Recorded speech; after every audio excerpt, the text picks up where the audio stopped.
first and foremost, my faith is what pulled me through that moment, because it was a dark time for me. Losing the game, especially something I had given my life to since I was 4 years old. That was my dream, to play in the NBA.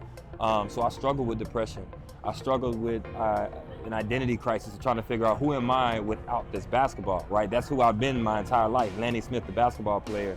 And the support of, my mother, my family, and really my faith in God, and believing that, if this is being taken away from me, then God has something else for me. And that's what really kind of pulled me out of that dark place.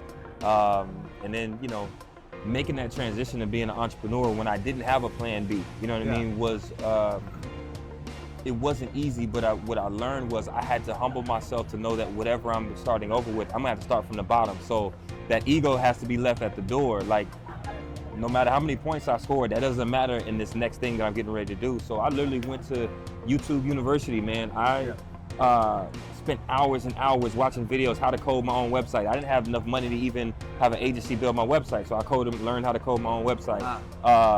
Spent hours on YouTube learning how to work Photoshop and Illustrator, because I don't have no business background. I don't have no design background. I literally self-taught myself everything that I'm doing today. And so being able to add that skill set after, the first dream died is something that really helped with my transition.